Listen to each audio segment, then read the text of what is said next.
Di tengah rimbunnya hutan, Cula, seekor anak rubah perempuan yang gemar mengenakan tudung merah, sedang bermain bersama teman-temannya seperti biasanya.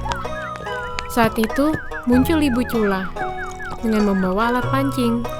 Ia memiliki tubuh besar, namun lemah lembut. Dengan ramah, ia melambaikan tangan pada anaknya. Cula pun beranjak menghampiri ibunya. Cula, tolong pancing beberapa ikan ya untuk makan malam nanti. Cula mengangguk taat dan menerima alat pancing yang diberikan ibunya. Cula berlari ke arah teman-temannya dengan riang. Mereka pun akhirnya memancing bersama.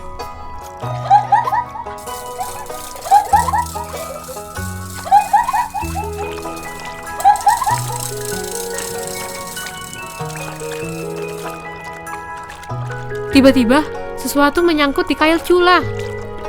Ia mengangkatnya, dan ternyata ada sebuah bungkusan kain berisi 3 bayi serigala. Teman-temannya terkejut. Kau lebih baik kembalikan anak-anak itu sebelum orang tuanya datang dan menghancurkan desa kita. Cula yang ketakutan menyodorkan bayi-bayi serigala itu kepada temannya, si beruang. Namun ia menghindar karena takut, lalu kabur. Begitu juga teman-temannya.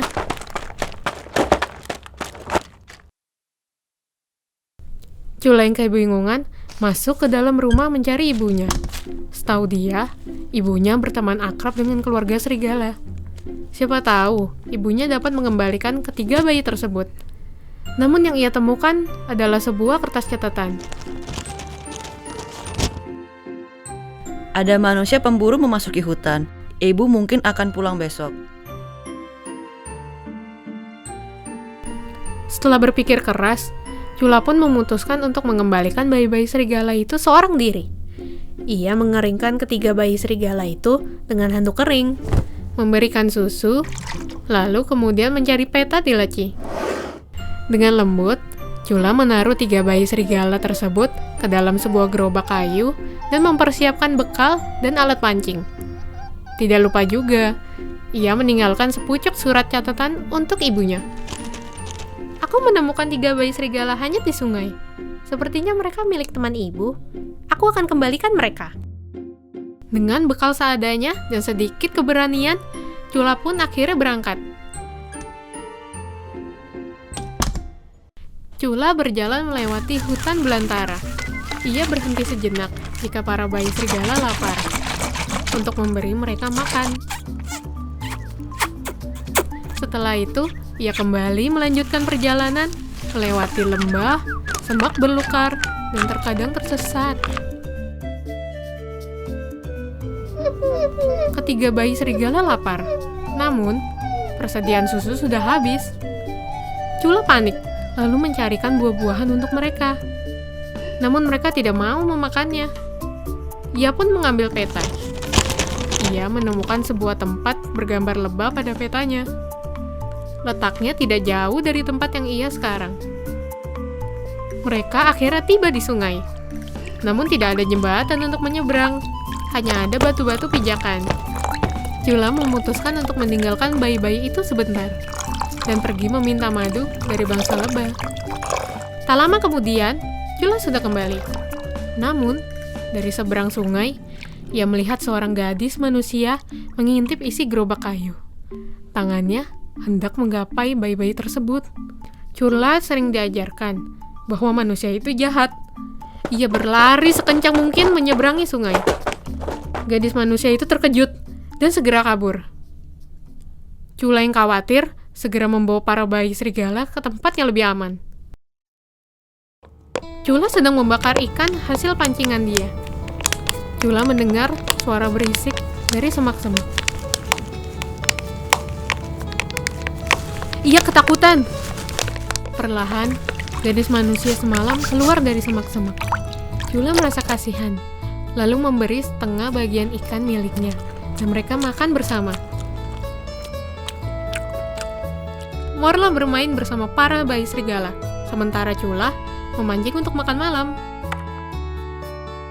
Saat waktu tidur, Cula melihat Morla bangun dari tidurnya. Mendengar suara langkahnya semakin menjauh dan semakin cepat, Cula terbangun. dan mendapati para bayi serigala serta Morla sudah menghilang. Chula berdiri dan berlari mengejar Morla. Ketika Morla berbelok, Chula menghilang. Chula berhenti. Karena marah dan sedih, dia pun menangis. Namun tiba-tiba, Chula kembali mengambil keranjang bayi untuk melacak bau para bayi serigala. Chula akhirnya menemukan Morla yang sedang mendekap para bayi serigala. Morla terkejut ketika Chula merebut para bayi serigala. Kembalikan! Tidak! Karena Chula takut bayi serigala terluka, akhirnya ia melepaskannya. Lalu dengan marah, Chula mendekati Morla. Mengapa kamu mau ngambil mereka? Morla sedikit risau. Sambil memeluk para bayi itu, dia menggelengkan kepala. Katakan padaku! Ayahku kepala pemburu, dan aku meminta seekor anak anjing. Kau anak pemburu itu? Iya, memangnya kenapa? Aku hanya ingin seekor anjing. Morla memeluk para bayi serigala. Tapi, mereka tidak untuk dipelihara. Mereka ingin bertemu orang tua mereka, seperti kamu ingin bertemu orang tuamu. Morla pun mulai menangis. Tapi aku sayang mereka. Kalau kamu sayang mereka, kamu harus mengembalikan mereka ke orang tua mereka. Morla yang masih tidak rela menangis semakin kencang.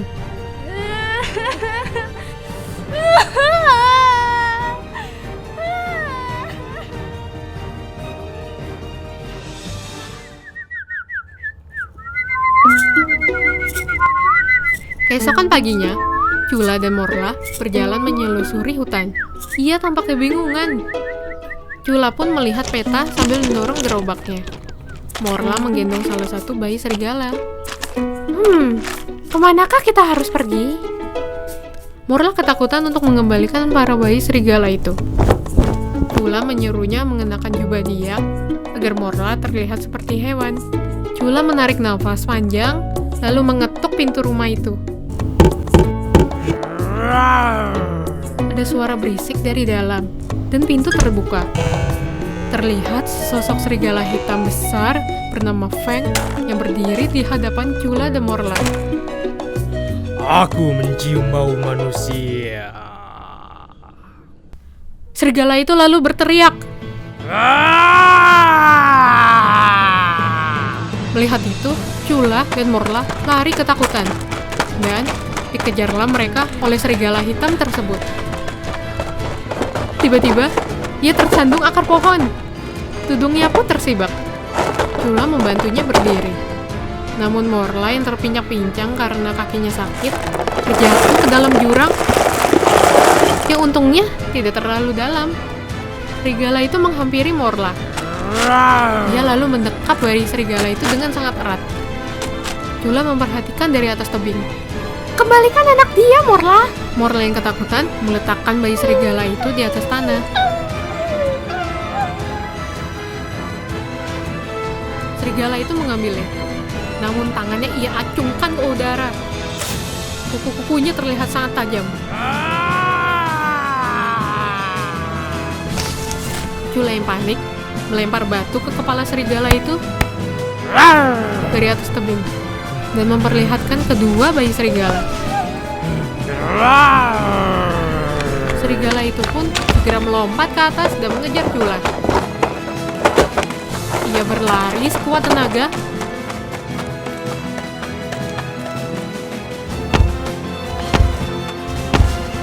Namun ia tersudut.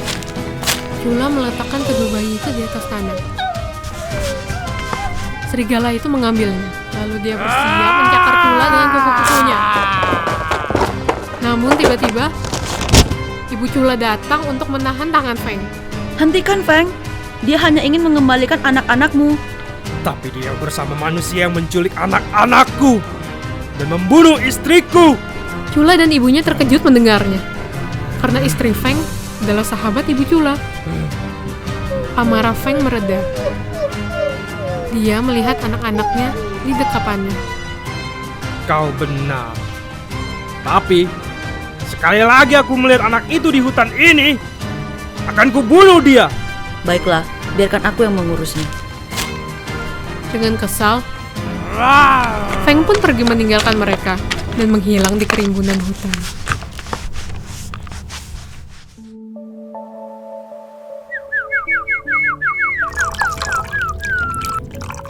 Chula memeluk Morla ketika akan berpisah. Ambil saja jubahku, sebagai kenang-kenangan. Morla tersenyum. Ia membungkuk ke ibu Chula sebagai tanda terima kasih, lalu pergi berjalan menuju perkemahan pemburu di mana ayahnya berada. Nah, sejak saat itu, kalau ada anak manusia yang masuk ke dalam hutan dengan memakai tudung merah, waspadalah. Siapa tahu serigala sedang mengawasimu.